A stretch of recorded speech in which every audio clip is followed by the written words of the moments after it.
Item ಯಾವುದೇ ಇರಲಿ try ಮಾಡಿ ಆಚಿ ಚಿಕನ್ ಮಸಾಲಾ. ಆಚಿ ಚಿಕನ್ ಮಸಾಲಾ. ಬಿಡದಿ ಟೌನ್ಶಿಪ್ ಏನು ಮುಂದಿನ ಯಾವ ರೀತಿ ಕ್ರಮ ಇರುತ್ತೆ? ನೋಡಿ, ಕಾಂಗ್ರೆಸ್ ಪಕ್ಷ ಯಾವಾಗಲೂ ಕೂಡ ರೈತರ ಪರವಾಗಿ ಇದ್ದದ್ದು ಅದು ಪ್ರತಿಯೊಬ್ಬ ರೈತ ಜನಾಂಗ ಕೂಡ ಇವತ್ತು ಗೊತ್ತಿದೆ. ಯಾವೊಂದು ಕಾಲದಲ್ಲಿ ಬಹುಶಃ ಭಾರತ ದೇಶಕ್ಕೆ ಇವತ್ತು ಸ್ವತಂತ್ರ ಸಿಕ್ಕ ಸಂದರ್ಭದಲ್ಲಿ ಈ ದೇಶದಲ್ಲಿ ಒಂದು ಹೊತ್ತು ಊಟ ಕೂಡ ಇವತ್ತು ತಯಾರಾಗ್ತಿರಲಿಲ್ಲ. ವಿದೇಶದಿಂದ ರಫ್ತು ಮಾಡ್ತಿದ್ದಂಥ ತೆರೆಸ ಗೋಧಿಯನ್ನು ಬಸ್ಸಲ್ಲಿ ತಂದಿರ್ತಿದ್ದು. ಆದರೆ ಇವತ್ತು ಈ ದೇಶದ ರೈತರು ಬಹುಶಃ ನಮ್ಮ ದೇಶಕ್ಕೆ ಮಾತ್ರ ಅಲ್ಲ, ವಿಶ್ವಕ್ಕೆ ಕೂಡ 3 ಹೊತ್ತು ಊಟ ಸಪ್ಲೈ ಮಾಡೋದ ಶಕ್ತಿ ಕೊಟ್ಟಿದ್ದರೆ ಅದು ನಮ್ಮ ದೇಶದ ರೈತರ ದೊಡ್ಡ ಮಟ್ಟದ ಕೊಡುಗೆ. ಅದಕ್ಕೆಲ್ಲ ಪೂರಕವಾಗಿ ವಾತಾವರಣ ನಿರ್ಮಾಣ ಮಾಡಿದ್ದು ಜವಾಹರ್ಲಾಲ್ ನೆಹರುವರ ಹಸಿರು ಕ್ರಾಂತಿ ಯೋಜನೆ. ಎಲ್ಲಿ ನೀರಾವರಿ ಇರಲಿಲ್ಲ, ಎಲ್ಲಿ ಡ್ಯಾಮ್ ಇರಲಿಲ್ಲ, ಅದನ್ನು ಅಲ್ಲಲ್ಲಿ ಕಟ್ಟಿಕೊಂಡು ಒಂದು ದೊಡ್ಡ ಮಟ್ಟದ ಒಂದು ಶಕ್ತಿ ರೈತ ಸಮಾಜಕ್ಕೆ ಇವತ್ತು ಕಾಂಗ್ರೆಸ್ ಪಕ್ಷ ನೀಡಿ ಪ್ರತಿಯೊಬ್ಬರು ಕೂಡ ಗೊತ್ತಿದೆ.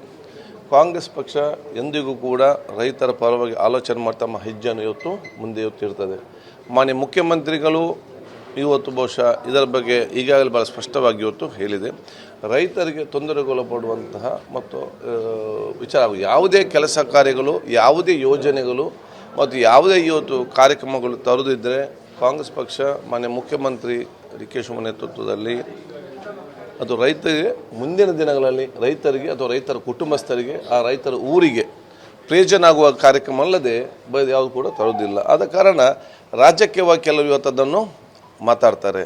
ರಾಜ್ಯಕ್ಕೆ ಬಿಟ್ಟು ಹೊರಗೆ ಬನ್ನಿ, ರೈತರ ಭವಿಷ್ಯ ಮತ್ತು ಅವರ ಮಕ್ಕಳ ಭವಿಷ್ಯ ಮತ್ತು ಊರ ಭವಿಷ್ಯ ಆಲೋಚನೆ ಇಟ್ಟುಕೊಂಡು ಪ್ರತಿಪಕ್ಷದವರು ಮಾತಾಡಬೇಕಂತ ಹೇಳಲಿಕ್ಕೆ ಬಯಸ್ತೇನೆ. ಕುಮಾರಸ್ವಾಮಿ ಹೇಳ್ತಾ ಇರೋದು ಬಹಿರಂಗ ಚರ್ಚೆ ಆಗಬೇಕು ರೈತರ ಜೊತೆಗೆ ಅನ್ನುವಂಥದ್ದು. ರೈತರ ಎದುರುಗಡೆ ನೀವು ಬನ್ನಿ, ನಾವು ಬರ್ತೀವಿ, ರೈತರ ಬಹಿರಂಗ ಚರ್ಚೆ ಆಗಬೇಕು ಈ ವಿಚಾರದಲ್ಲಿ. ನೋಡಿ, ಇವತ್ತು ವಿಧಾನಸೌಧ ಇರುವುದೇ ಈ ರಾಜ್ಯದ ಜನಸಾಮಾನ್ಯರ ಬಗ್ಗೆ ಚರ್ಚೆ ಮಾಡಲಿಕ್ಕೆ ಇರೋ ಕೇಂದ್ರ ಒಂದು ಸ್ಥಾನ. ಇವತ್ತು ಬಿಡದಿ ಅಂತ ದೊಡ್ಡ ಟೌನ್ಶಿಪ್ನ ಬಗ್ಗೆ ಇವತ್ತು ಒಂದು ಮುಖ್ಯಮಂತ್ರಿಗಳು ಮತ್ತು ಕೇಂದ್ರದ ಸಚಿವರು ಕೂತ್ಕೊಂಡು ಚರ್ಚೆ ಮಾಡುವಂಥದ್ದು ಮಾರ್ಗದ ಮಧ್ಯದಲ್ಲಿ ಮಾಡಲಿಕ್ಕೆ ಆಗ್ತದ? ವಿಧಾನಸೌಧ ಸೂಕ್ತ ಜಾಗ ಅಲ್ವಾ? ಇದನ್ನು ಜನರೆಲ್ಲರೂ ಕೂಡ ಅರ್ಥ ಆಗ್ತದೆ. ರಾಜ್ಯಕ್ಕೆ ಬೇಕಾಗಿ ಅಲ್ಲಿಗೆ ಬನ್ನಿ ಅಂತೇಳಿ ಈ ಥರ ನೋಟಿಫಿಕೇಶನ್ ಮಾಡಿದವರು ಯಾರು? ಇದು ಜನರಿಗೆ ಫಸ್ಟ್ ತಿಳಿಸಲಿ.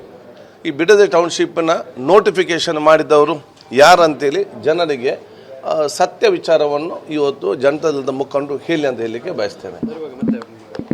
ಅದು ನೋಟಿಫಿಕೇಶನ್ ಮಾಡಿದ್ದೇ ಇವರು.